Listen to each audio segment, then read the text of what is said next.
Começa nesse instante a transmissão da Web TV Azuelar, programa Fala Sério, Juventude Terreira no Combate ao Racismo. Então, boa tarde, sejam bem-vindos. Quando se refere à questão das cotas, para nós é de uma relevância tão grande que, por exemplo, nós tivemos um encontro no Tocantins da região norte. Eu vi muitas meninas jovens, tudo dentro da universidade, muitos negros, muitas negras. Ficou, sabe, assim, de uma beleza tão grande.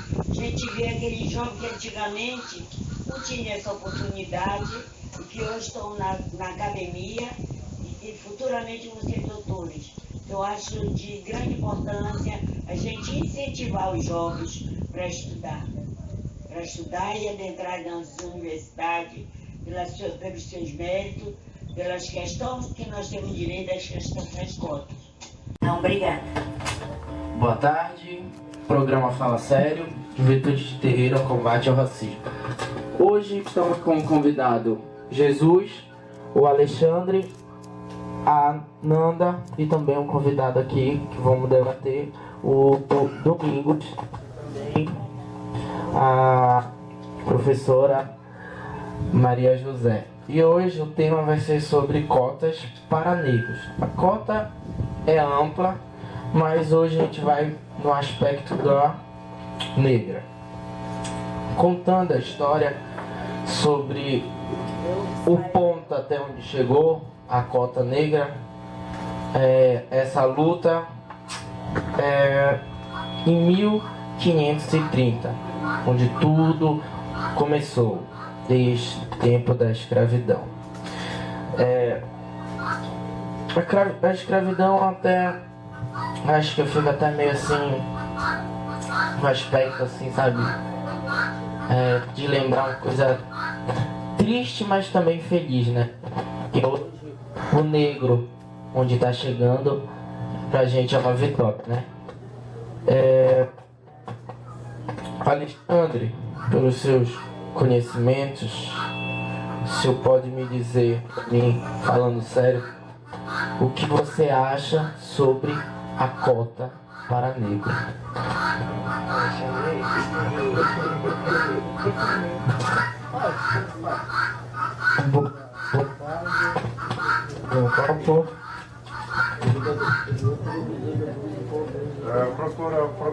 Eles têm um maior contato. Boa tarde, com muito orgulho que aqui nós do Conexões de Saberes estamos para debater um pouco mais sobre as cotas nas universidades, mais especificamente na Universidade Federal do Pará. O programa Conexões de Saberes, desde 2005 na Universidade Federal do Pará, vem traçando aí um percurso junto aos estudantes das comunidades populares, mecanismo de permanência desses estudantes nas universidades públicas.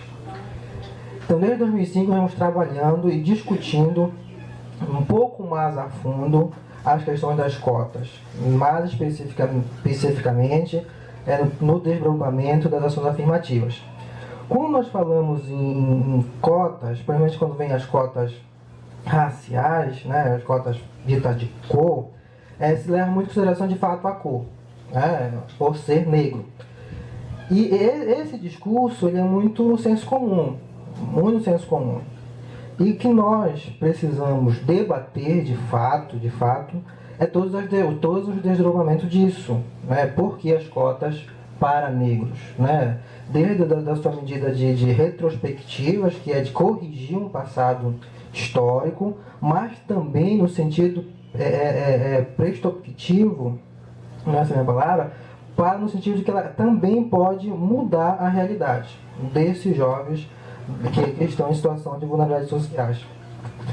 Para tanto, preciso, de fato, trazer a comunidade civil para essa discussão, principalmente o jovem negro, no sentido de que as cotas também é uma forma de afirmação deste jovem negro, no sentido de que quando ele, pelo sistema de cotas, ele adota a opção cota racial, ele também se afirma com sua própria identidade de que ele é negro, né? Nesse sentido, então, as cotas passam por uma discussão mais profunda, que é no sentido, cota no sentido político ideológico. Ou seja, a pessoa se define negra não pela sua cor, mas por uma questão política ideológica, né? Também, nesse contexto das cotas, nós, da Comissão de Saberes, discutimos as cotas em todos os seus desdobramentos. As cotas sociais, por exemplo, né, que é uma das nossas bandeiras no programa, as reservas de vagas, né, também para os estudantes quilombolas e índios. Então, toda essa vertente é que nós estamos hoje na universidade com a Comissão de Saberes discutindo, né?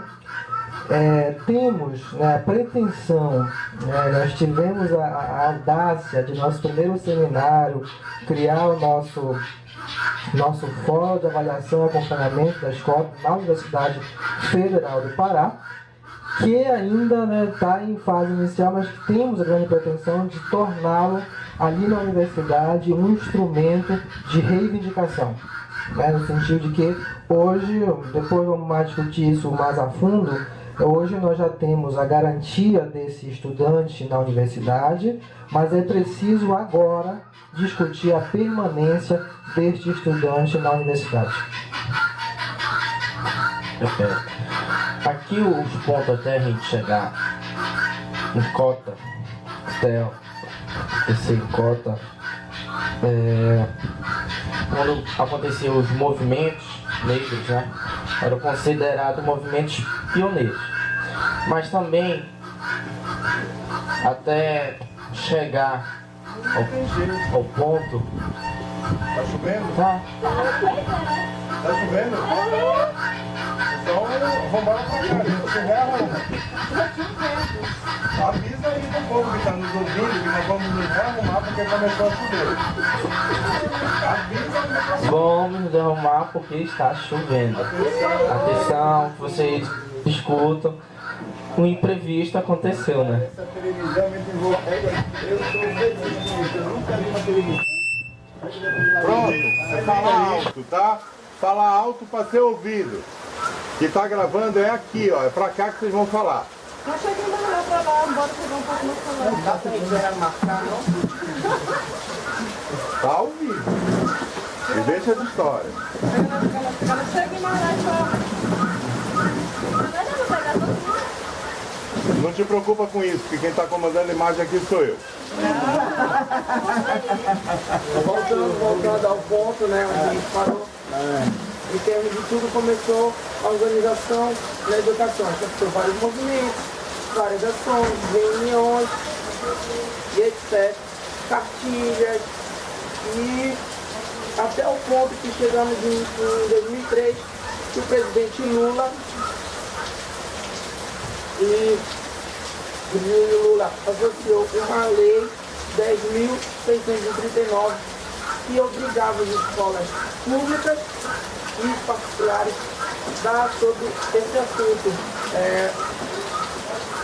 de cultura brasileira. O que você acha sobre essa lei? Bom, eu trouxe um livrozinho, esse aqui, a Medicina da Cinema e Educação, que pinta de alguma forma, né, de possibilitar aos educadores formas, como na escola da educação básica, ensinar para os estudantes da educação básica a valorização da cultura negra. Essa semana, nós no Brasil, nós já definimos como Semana da Consciência Negra, né? Porque as escolas, nós temos de alguma forma trabalhar no seu ambiente essa semana de conscientização. O que a lei traz é justamente que esse trabalho, ele não pode ser um trabalho de uma semana. A escola deve implantar no seu plano pedagógico, né, no seu currículo escolar, uma disciplina que trate especificamente da cultura afrodescendente. Por que tratar a cultura afrodescendente na escola? Porque é necessário, eu volto a dizer, reafirmar que a questão de ser negro hoje, seremos hoje sempre ser assim, não pode ser identificado pela cor, né? É uma questão política e ideológica, você se define. Não tem como você olhar para a sua pele e dizer assim, pela minha pele eu sou negro, né? Você se define pela sua concepção política e ideológica. Então, quando as escolas passam a tratar isso no seu plano, no seu currículo, na sua matriz curricular, é justamente que tem uma disciplina que aborde as questões relativas à cultura afrodescendente. Toda a sua tradição, tudo aquilo que a cultura afrodescendente tem de riqueza no Brasil, por exemplo, que nós não conhecemos, que as crianças negras não conhecem. Primeiro porque a nossa educação, ela é uma educação branca. Aí você vai ver na escola, você vai ver os contos brancos, são pessoas, os atores, a moral da história, é sempre branco. Você não vai ter. Então, como você passa a trazer para a escola essa política de implantação, de valorizar a cultura do afrodescendente, é que ele possa ter contato com essa cultura dele, ele possa estudar a sua própria cultura, a sua própria origem.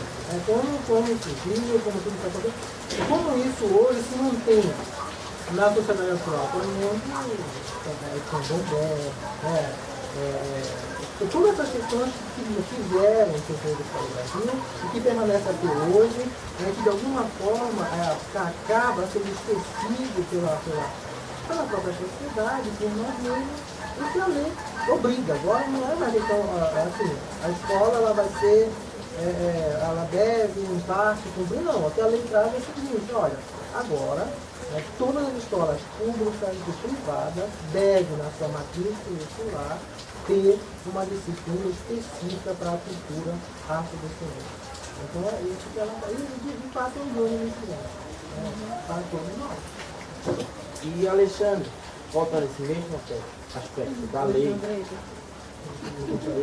Então, Alexandre, voltado nesse aspecto da lei dentro da escola, que é na matéria,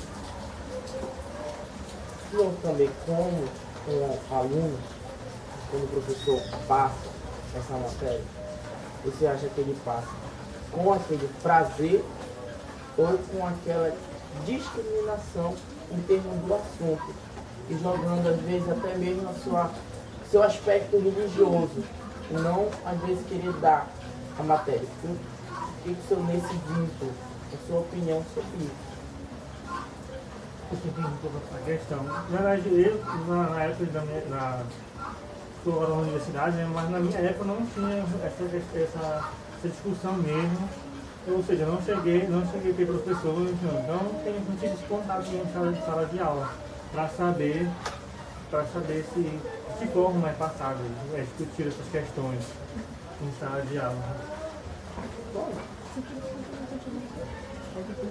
Entretanto, assim, em discussão mesmo com amigos aí na universidade, o que se percebe é mais questão religiosa mesmo, ou não se discute mesmo. Achei bem, apesar de ainda estar em lei e coisa, mas muitas das vezes não é discutido. Evita-se, até porque por essa questão do prós e contras que tem, né? Que Eu como eu também sei isso. Contras. Então, às vezes se evita-se, botar isso em discussão mesmo. Vamos aproveitar, a questão principal é quem vai ser esse profissional que vai estar trabalhando essa disciplina. Aí a importância dos movimentos sociais, dos movimentos negros, reivindicação. Né? É inegável, né? A participação do movimento negro em toda a construção da escola, na garantia da lei. A questão realmente é essa. É quem vai ser esse profissional que vai, de fato, lidar, que vai repassar com isso. Porque realmente você pode correr o risco dessa educação a ser passada de uma forma enviesada. Né? Se esse profissional não for capacitado, qualificado, e se atender um profissional que conheça a própria história. Muito bem, o que a academia nos repassa, né, é diferente daquilo que a pessoa por si só aprende. Né? E daí a importância dos movimentos né, estarem ali junto às escolas, né, junto às instituições privadas, para ver se a lei, de fato, essa atividade está sendo cumprida, mas se não está sendo cumprida, mas nós vamos estar cumprindo a lei.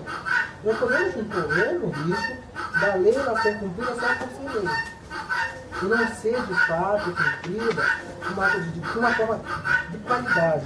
Então esse aluno que possa de fato aprender, esse profissional.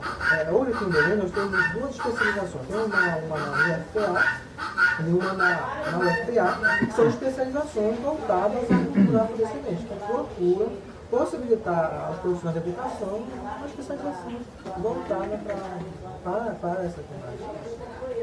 Aí, só para a gente. Esse aqui é para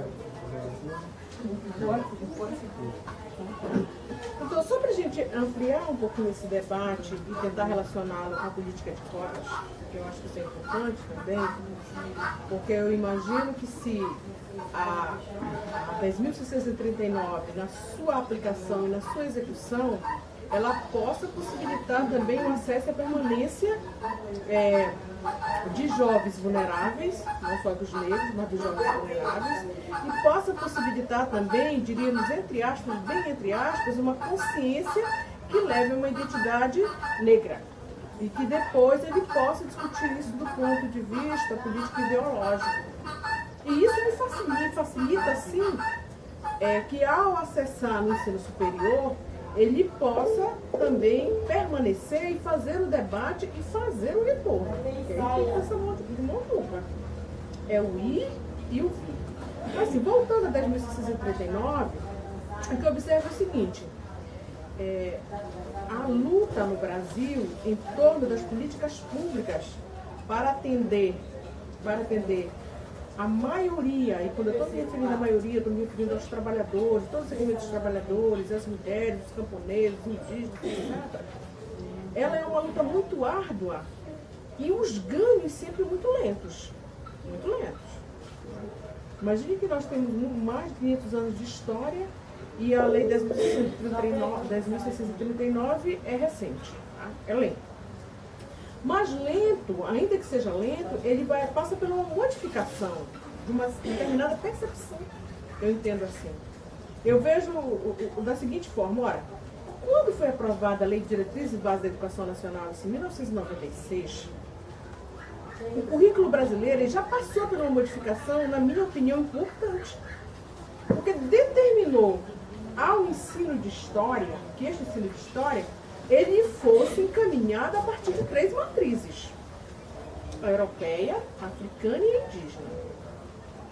Por 3 matrizes. Então, obrigatoriamente, o ensino de história já deveria prever não só a matriz europeia, mas a matriz africana e a indígena. É pouco dado.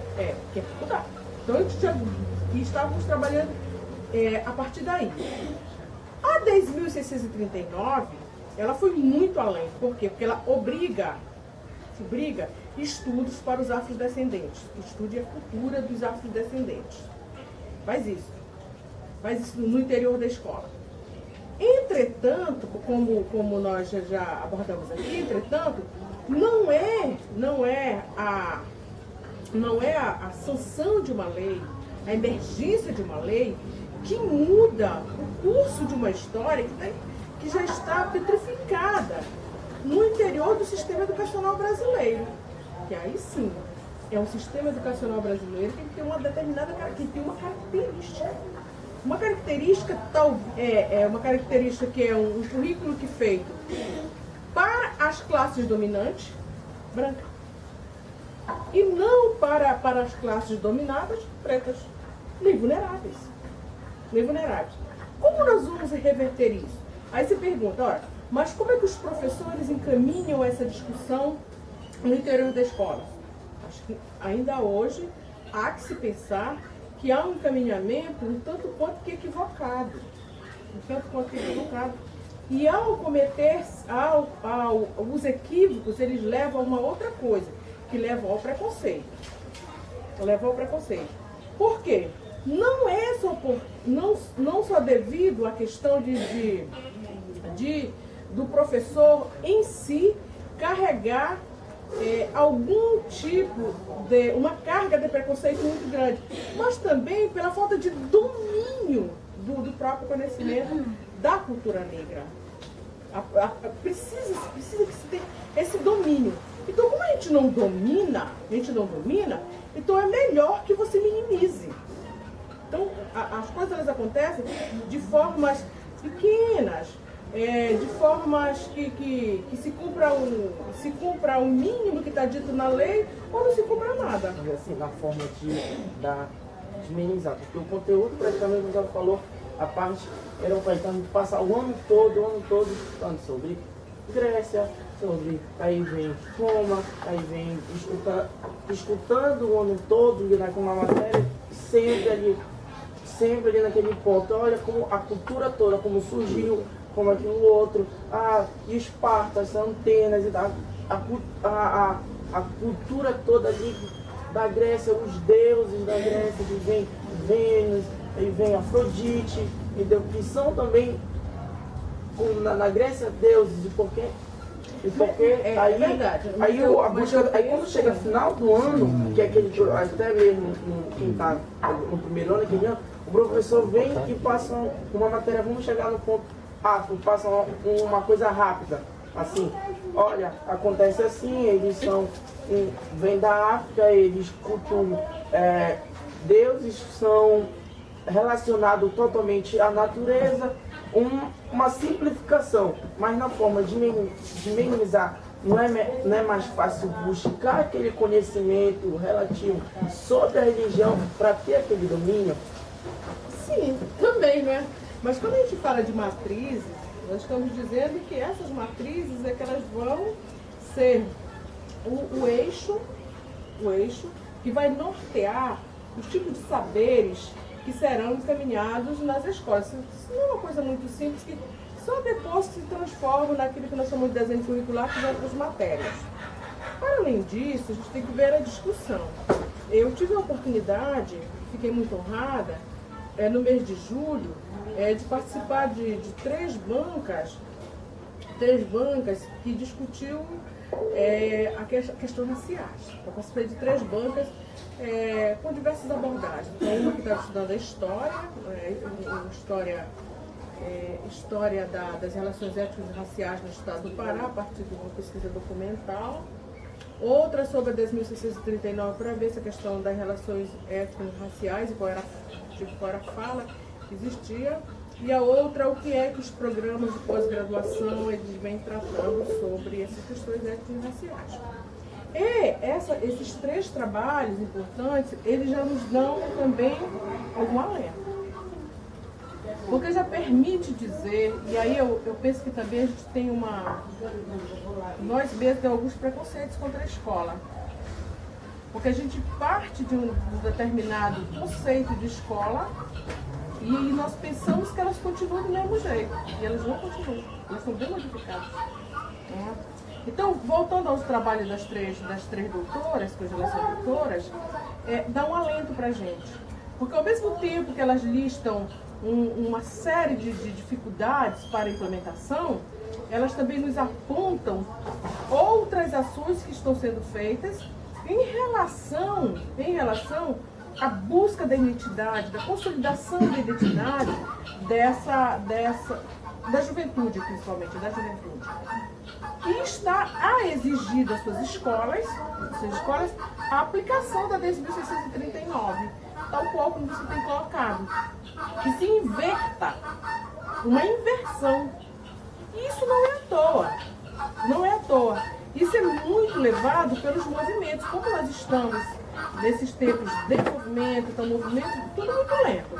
Mas movimento de professores, os camponeses, o MST, que ainda bem que o MST existe, porque ele não declinou da sua luta, do MST, o movimento dos garimpeiros, os movimentos do campo e da cidade, os movimentos das mulheres, os movimentos urbanos, os movimentos da periferia, o movimento da música, é aqueles que estão mais ligados à arte e o movimento dos educadores. Então, finalmente, o movimento dos educadores. Esse movimento permite com que essa visão de escola se amplie e os saberes também se ampliem. Me parece que a gente caminha também para isso. A passos lentos, sim, porque nós tivemos já quase que uma perpetuação de uma determinada ideia dentro da escola. Se discutir cotas... A maioria das escolas hoje elas são evangélicas, né? De diretores evangélicos. Isso acaba também, dentro do estado laico, acaba por uma balela, na verdade, porque às vezes você tem um tipo de ação que esbarra dentro de toda uma técnico-administrativa da escola que impede isso, por conta de racismo mesmo, né?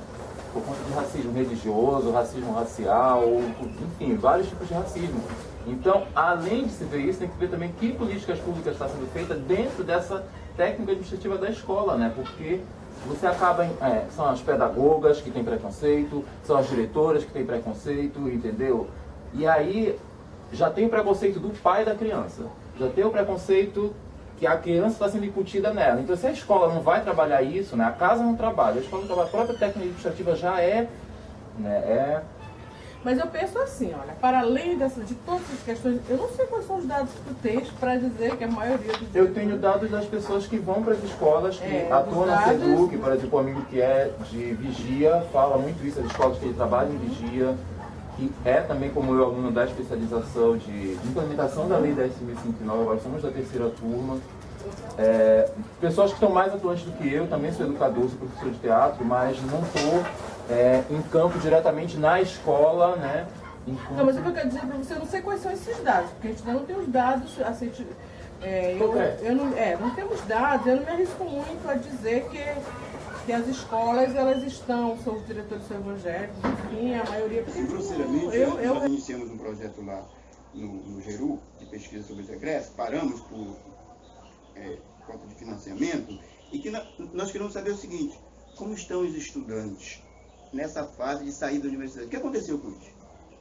Quando eu vou para o mercado de trabalho, ou lecionar, que eu leciono com essa condição, eu aprendi para lecionar, porque é isso que a professora até coloca.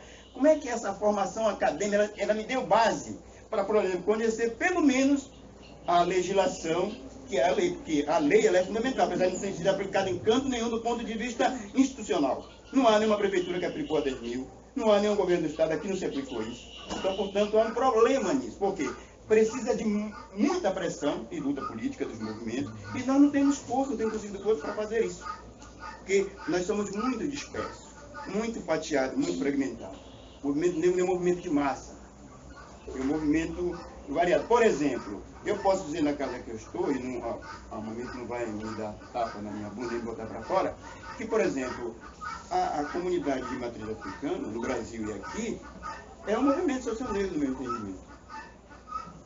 Mas que luta por um lado, o Mocambo luta por outro, e é muito difícil nós juntarmos para fazer uma pressão dessa. Eu tenho um problema. Na universidade é isso. O que alterou no currículo da universidade? No meu entendimento, professor Zé, muito pouco ou quase nada. O que alterou na prática dos professores? Por exemplo, tem havido racismo nas universidades.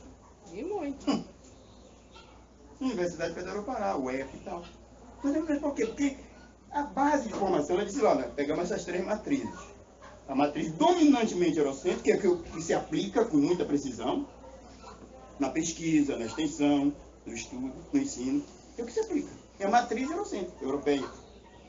A matriz indígena passa quase, entendeu? A matriz africana um pouco porque o movimento negro lutou. Por exemplo, índio só conseguiu melhor porque tem uma professora que é muito focada para isso lá no departamento da antropologia, senão não tinha por causa da luta do negro, porque agora tudo cai nas costas da negrada. Então, só vamos implementar cotas se melhorar a escola básica, porque a negrada lutou por cota. Cota não é assim, olha, um favor. Essa cota, por exemplo, eu sou daquele que defende que é um processo ao longo da história que deve acabar lá para frente.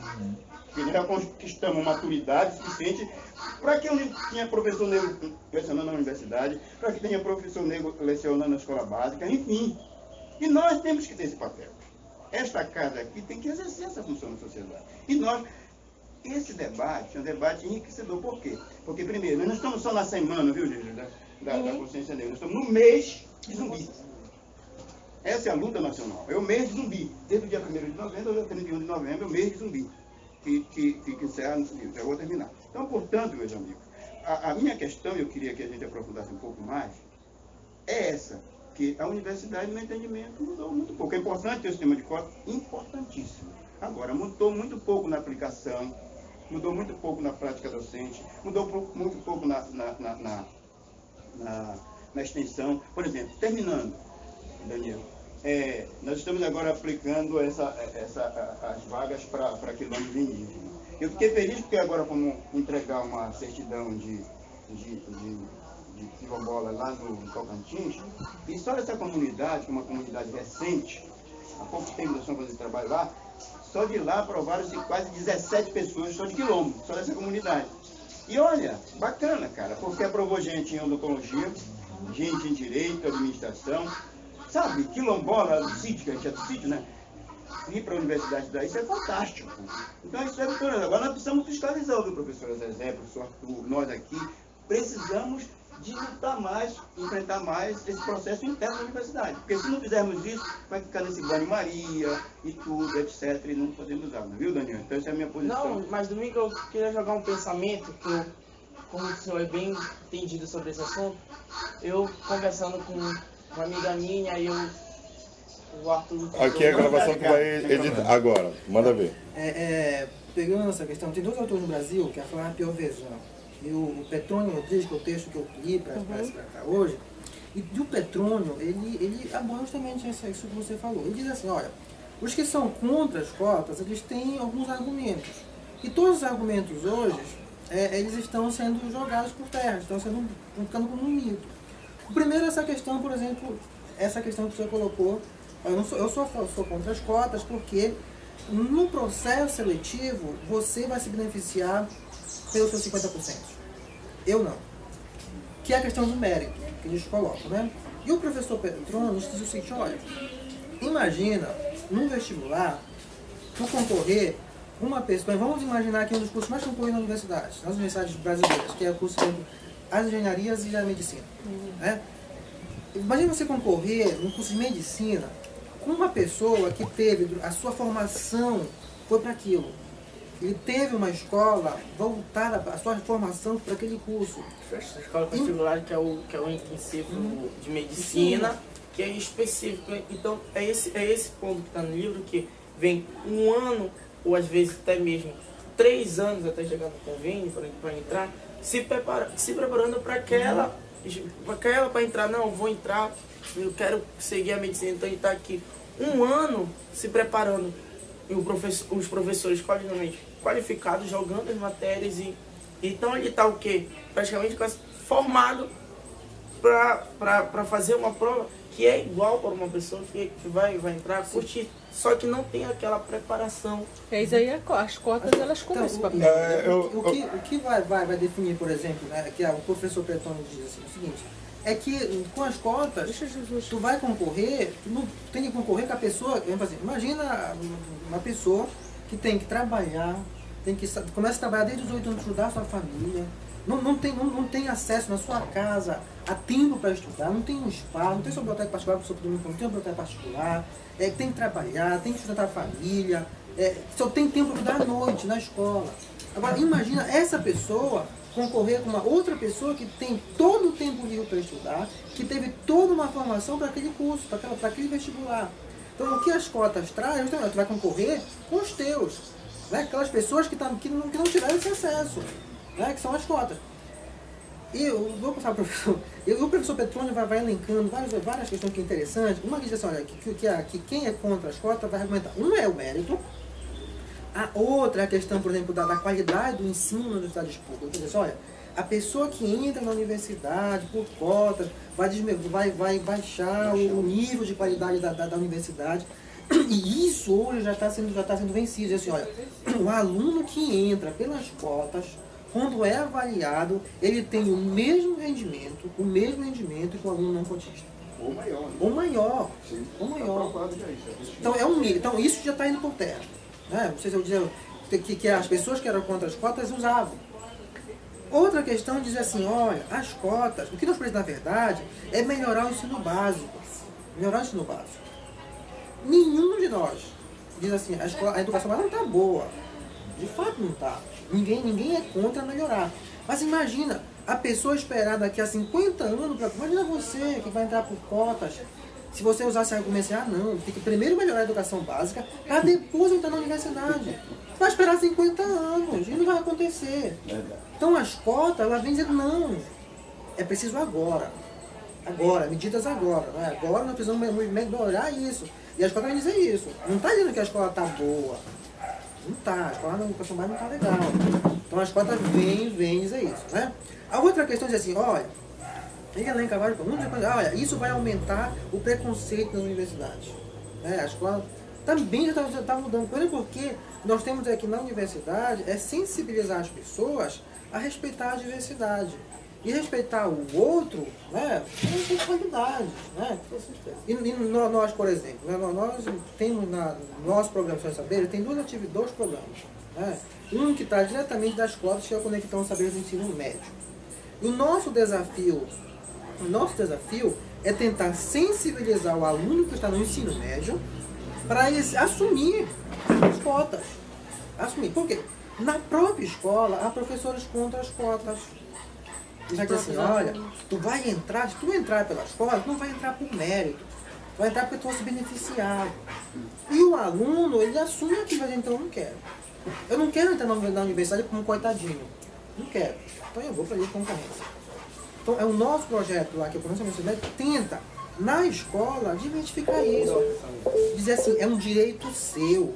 É um direito seu. E se é um direito seu, você tem que entrar pelo seu direito. Porque a universidade, aí o professor Petônio diz muito claramente, e a tua questão, a universidade, ela é um espaço de poder. E esse espaço de poder só vai ser compartilhado quando o negro, o professor Domingo fala, né, o branco lá das classes populares, também assumir esse espaço. Quando o negro assumir esse espaço, porque querendo ou não, o diploma lhe dá poder. O diploma ele abre portas para você. E se você não tem esse diploma, você fica alijado de muita coisa. Então, a escola tenta, de alguma forma, possibilitar isso.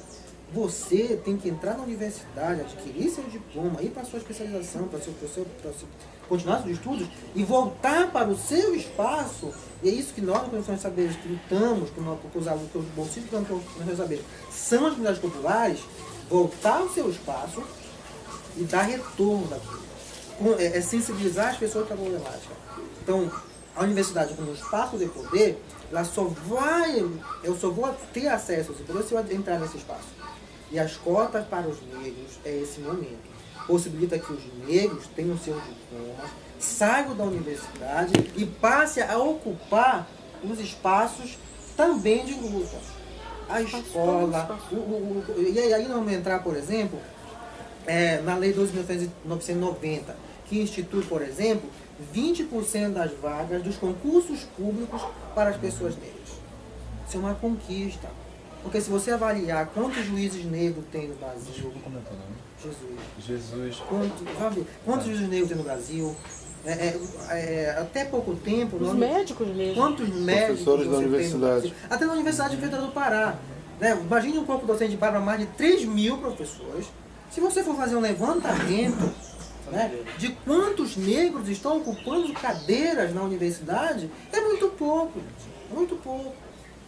Quantos professores conseguem entrar no concurso público, ocupar espaços públicos? Juízes, médicos, até mesmo nas grandes cortes do Brasil. E essa lei vem garantir o seguinte, olha, a partir de que tenha 3 vagas, uma deve ser para negro. Voltada para a pessoa negra. E o que vai te definir como negro não é a tua, vou dizer, não é a tua cor, é como tu define. Se naquele momento você se definiu negro, você é negro. Não, você é negro. Então, e justamente, um dos requisitos é levar um censo. Para que até mesmo no censo as pessoas possam se declarar negras. Possam se declarar negras. Então são leis que estão aí sendo implantadas para, como o professor coloca, né, uma reparação histórica, mas também não só uma reparação histórica, mas com uma mudança de mentalidade, uma mudança de realidade. Uma mudança de realidade.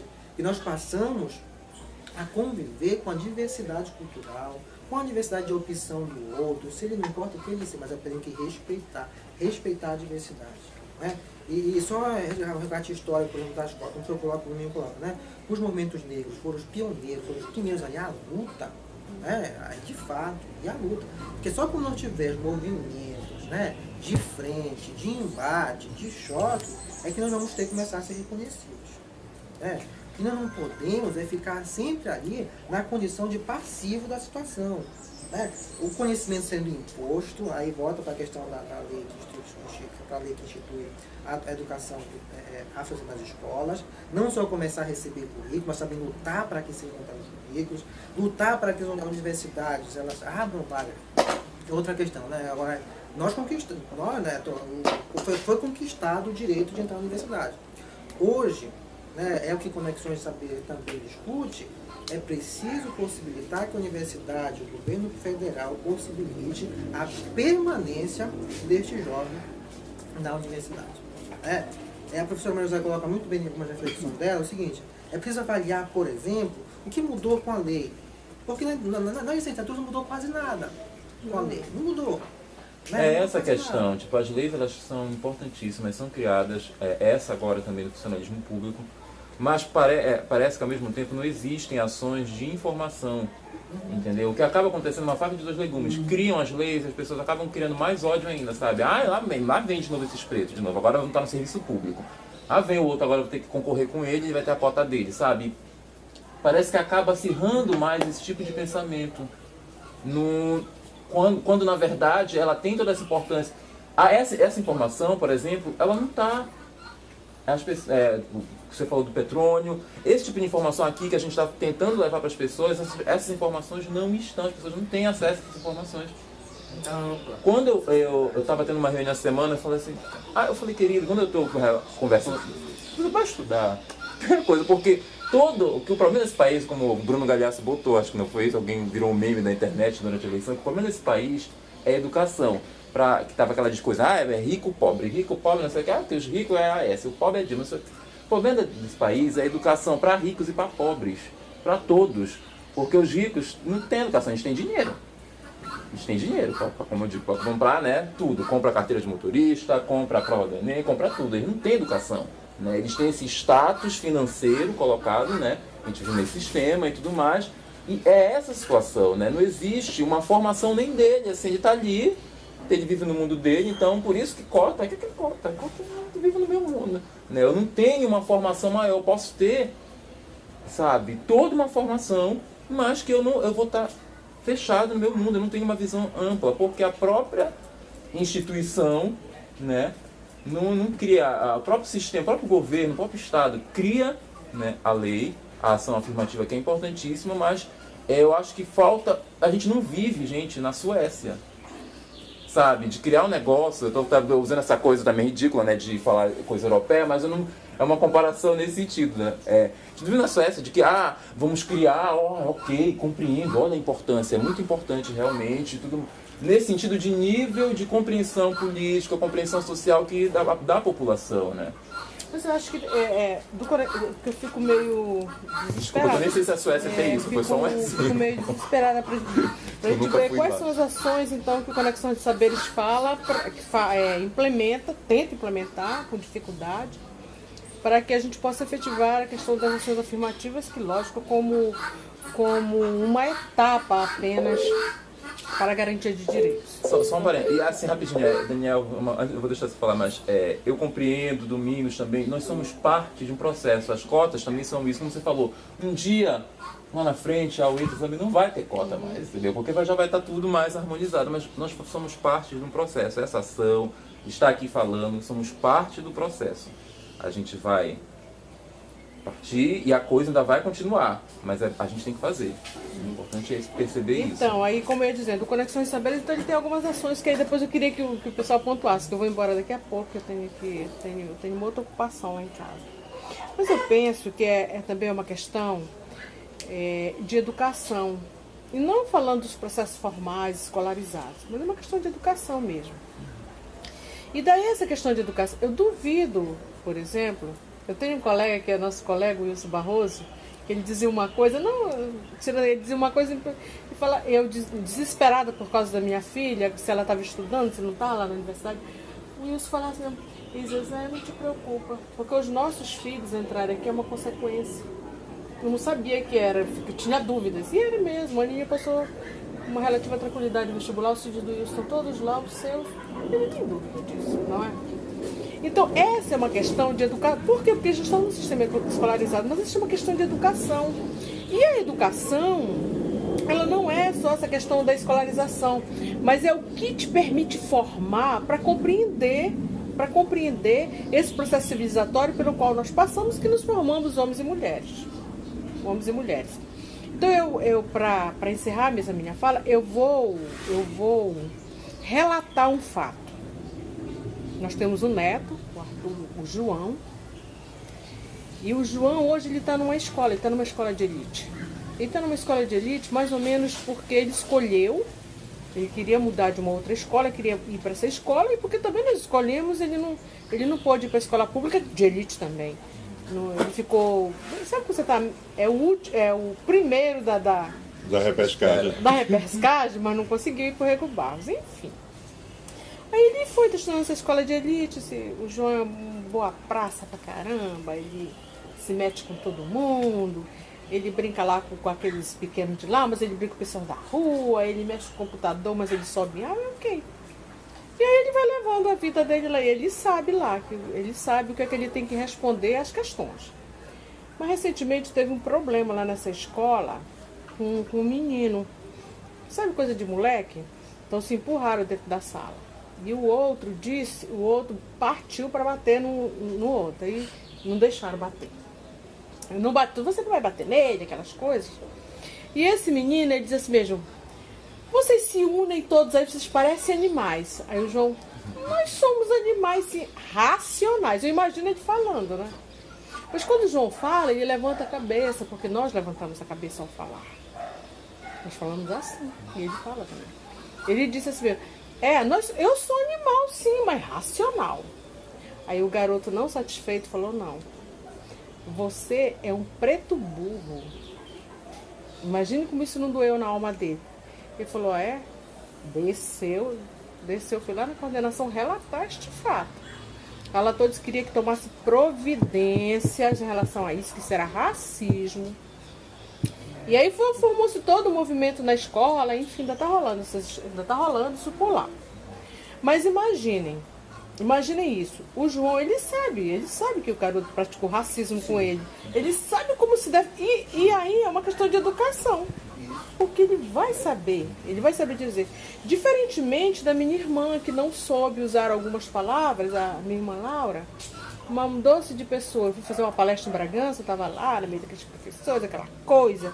Que aí o pessoal vai, quando a gente chega nesse lugar, o pessoal é assim, deixa eu levar os seus livros. Eu, querido, mas eu carrego a minha, deixa eu levar a sua bolsa. Isso me incomoda muito. Por que eu carrego as minhas coisas?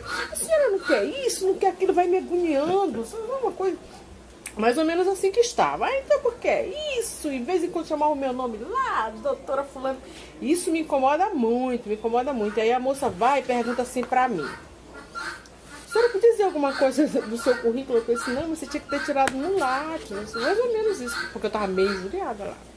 Mas para concluir, é a seguinte, aí a minha irmã sabia que eu ia estar lá. Imagine uma irmã chegar a outra e lá como nós somos unidas. Aí a Laura foi. Aí chegou lá, ela perguntou assim, veio uma professora para dar uma palestra, aí a mulher que estava lá, como é que se fala, recepcionista, falou, tem uma doutora aí para dar, ela falou, poderia falar com ela? Falou, não, agora não, que ela vai fazer a palestra. Aí ela falou, olha, a moça recepcionista falando para minha irmã, é a doutora, mas... Ela falou, mas é com esta mesmo que eu quero falar. Ela falou, não, mas agora não dá. Aí a Laura pegou e foi embora para casa. Era pra Laura ter dito, não, eu vou falar com ela, porque ela é minha irmã, inclusive ela tá com saudade de mim. Mas a Laura não fez isso porque ficou intimidada. Ela não falou porque ela ficou intimidada do modo como eu estava falando com ela. Como ela vai falar?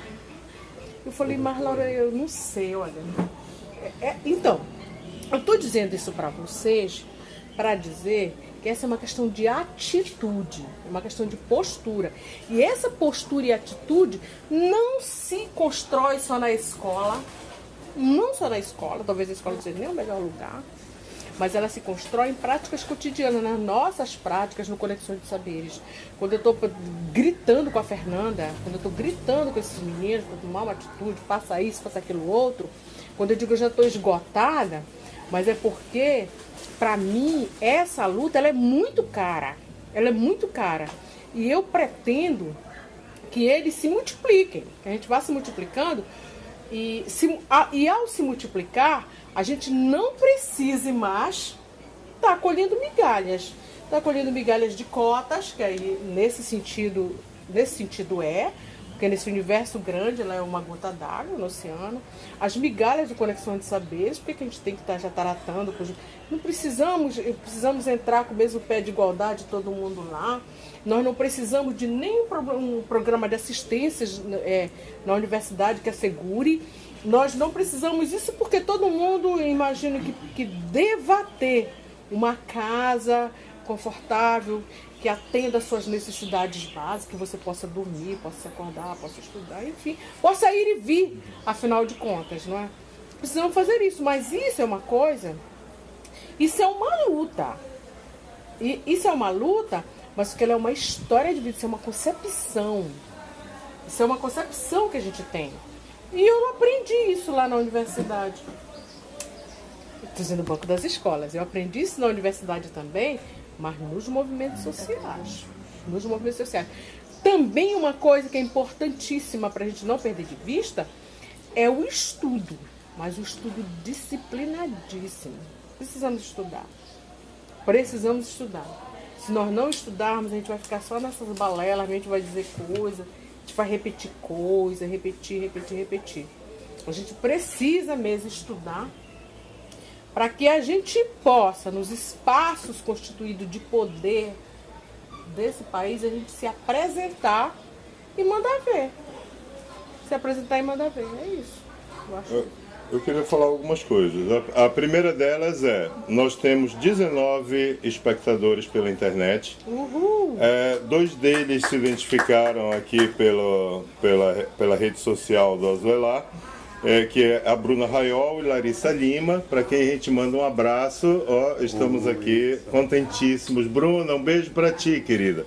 E Bruna está nos assistindo do Recife, ok? Não é a Bruna Suela? Não, é a Bruna Raiol, que é da Casa de Momento Mogilê, que está fazendo um projeto junto com o terreiro de Mãe Bete de Oxum, em Olinda, e está nos assistindo do Recife. A questão digamos assim, das cotas, tinha uma coisa que eu queria falar, que eu pedi a palavra há um tempão, mas que foi um falando, outro falando, eu não me lembro nem direito como foi.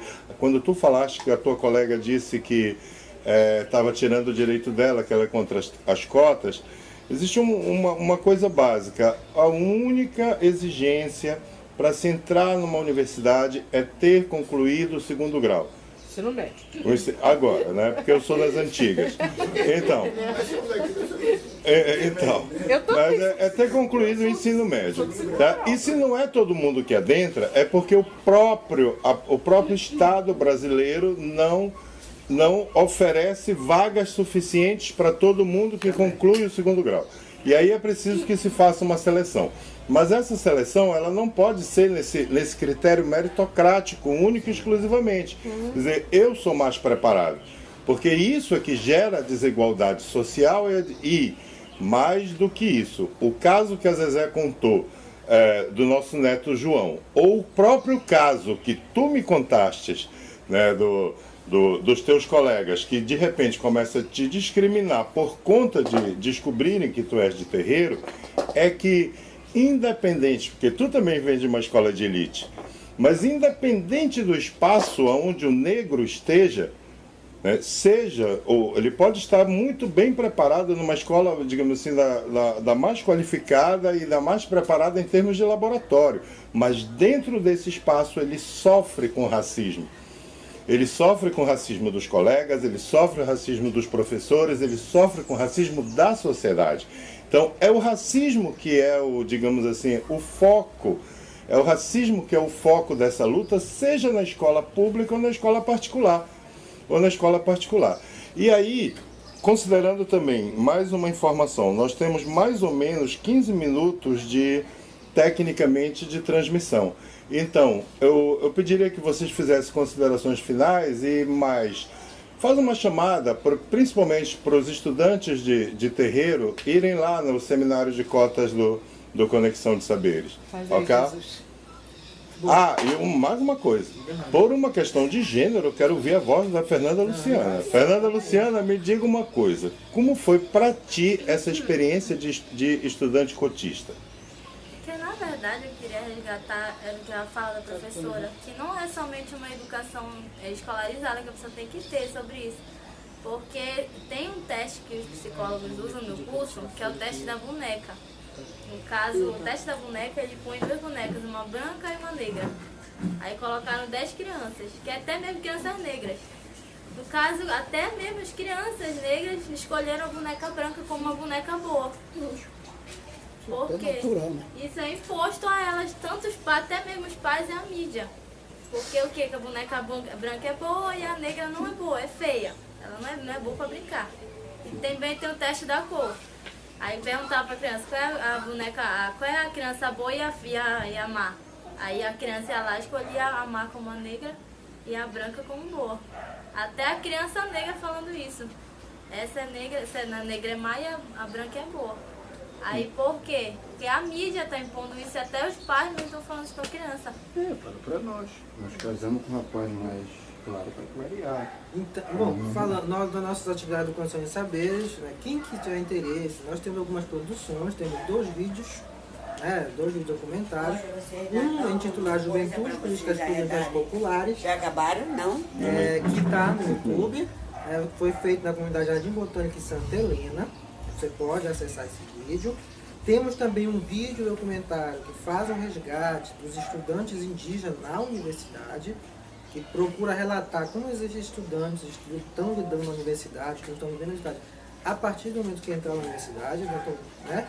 Temos também um vídeo nosso próprio programa, que fala das nossas atividades, tudo que nós temos lá. Então são 3 produções que nos ajudam a entender um pouco desse universo.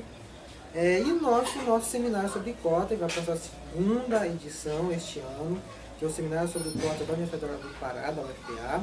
O primeiro foi discutir a diferença da ciência do globalismo, e nós montamos o fórum de acompanhamento da das cotas. É um projeto nosso que precisa ainda ser implementado. A gente convida os movimentos sociais a juntarem-se a nós. Nós queremos muito montar esse fórum dentro da própria universidade, que ele possa ali ser dentro da própria universidade um instrumento de reivindicação. E nessa 2ª versão, nós vamos discutir a ação afirmativa de direitos humanos na contemporaneidade, perspectivas e desafios.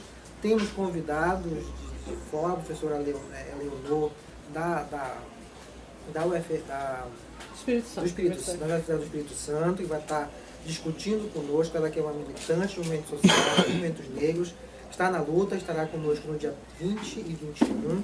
Temos também professores da própria instituição da Universidade Federal do Pará que vão estar discutindo conosco, e dos movimentos civis organizados. Então, o evento começa no dia 20 e 21, de 8 às 18, com apresentação de trabalhos e palestras e mesas redondas. O objetivo do evento é discutir com a universidade, com a comunidade acadêmica, com a comunidade civil, as cotas. No sentido de voltar, é aquilo que o Carlos falava, é preciso discutir isso, é preciso que as pessoas conheçam o conhecimento das cotas e possam, a partir disso, tomar isso como um instrumento de reivindicação, de luta, e não somente no sentido de que cotas é para negro, cotas é para pobre, cota é um direito, e como o direito deve ser mantido, deve ser garantido, e todos devem ter aí a luta, ter acesso à universidade, a um concurso público, deve usar esse espaço, deve fazer parte desse espaço. E nós só vamos poder garantir esse espaço, concordo com a professora, quando nós precisamos também estudar. precisamos estudar, até para a gente falar. Você só é ouvido quando você sai falar. Se você não vai falar, você não é convidado, você não fala. Para conquistar esse espaço, você precisa também estudar. Não podemos sempre ficar no discurso, mas sempre também aquilo que o Paulo, como eu estou na educação agora, é aquilo que o Paulo Freire fala, não precisa só ter a formação, precisa também ir para a ação. Precisa transformar o nosso conhecimento em ação. Nós vamos conseguir transformar tudo isso se a gente for para lá. E a sua opinião sobre a implantação da cota? Também, como o Jesus também já falou, que a gente tem, algumas coisas já falaram aqui, eu acho super importante justamente essa questão de minimizar essa questão da desigualdade na universidade. O programa em si mesmo também achei, desde quando eu cheguei a conhecer, achei super importante, porque como o Domingos comentou há pouco, na universidade mesmo, o que a universidade estava fazendo? E eu estou na universidade desde 2009. O único programa que foi o único que Abre-te, Campete Verde, abre-te, Campete Verde.